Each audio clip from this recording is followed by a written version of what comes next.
তাদের কাছে কি এই বাংলাদেশ নিরাপদ? তাদের কাছে কি আমাদের মা বোনেরা নিরাপদ? সম্মানিত প্রিয় নোয়াখালীবাসী, আসসালামু আলাইকুম ওয়া রাহমাতুল্লাহি ওয়া বারাকাতুহু। সংগ্রামী প্রিয় উপস্থিতি, আপনারা কি চারপাশে বাংলাদেশ জামাত ইসলামের গণজোয়ার লক্ষ্য করছেন? সংগ্রামী প্রিয় উপস্থিতি, আজকের এই গণজোয়ার শুধু নোয়াখালীতে নয়, সারা বাংলাদেশে ইসলামী বিপ্লবের এক গণজোয়ার তৈরি হয়েছে। এই গণজোয়ার বাংলাদেশে ইসলামকে, ইসলামী আন্দোলনকে একটি ইনসাফ ভিত্তিক বাংলাদেশ গঠন করার জন্য আগামী 12 তারিখ চূড়ান্ত গণবিপ্লব তৈরি করবে ইনশাআল্লাহ।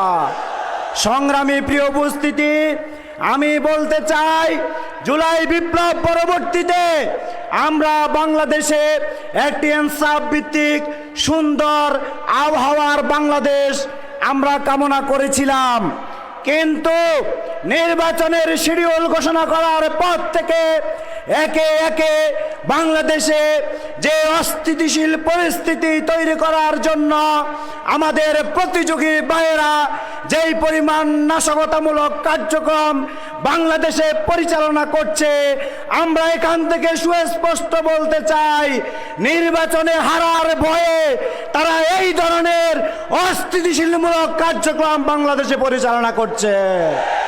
সংগ্রামী প্রিয় উপস্থিতি, শেরপুরে আমাদের একজন ভাইকে শহীদ করা হয়েছে।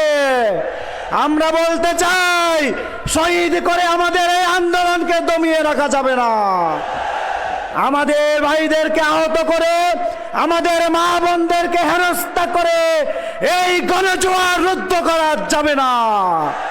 সংগ্রামী প্রিয় উপস্থিতি, আমরা বলতে চাই, আপনাদের নেতৃবৃন্দ বিশেষ করে বাংলাদেশ পরিচালনা করার জন্য বাংলাদেশের জনগণের কাছে তারা বলছে, আমি বাংলাদেশের জনগণকে প্রশ্ন করতে চাই, যারা নির্বাচনের আগে, ক্ষমতায় যাওয়ার আগে নিজেদের অন্তঃকন্দরে 200 অধিক নিজেদের নেতাকর্মীদেরকে খুন করতে পারে, তাদের কাছে কি এই বাংলাদেশ নিরাপদ?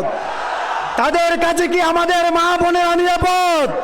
তাদের কাছে কি বাংলাদেশের 18 কোটি মানুষ নিরাপদ? সুতরাং বাংলাদেশ জামাত ইসলামীর কাছেই বাংলাদেশের 18 কোটি মানুষ নিরাপদ।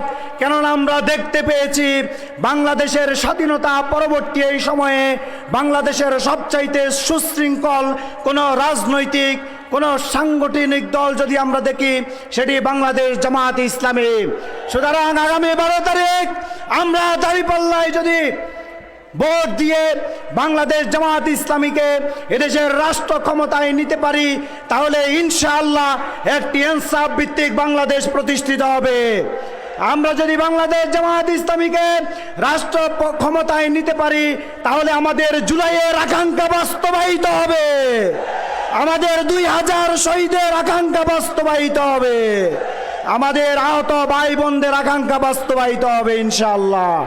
সংগ্রামী প্রিয় উপস্থিতি, সকলকে ধন্যবাদ, মোবারকবাদ জানিয়ে আগামীর ইনসাফ ভিত্তিক বাংলাদেশ গঠনের লক্ষ্যে সকলকে ঐক্যবদ্ধভাবে কাজ করার আহ্বান জানিয়ে আমার শুভেচ্ছা বক্তব্য এখানে শেষ করছি। আসসালামু আলাইকুম।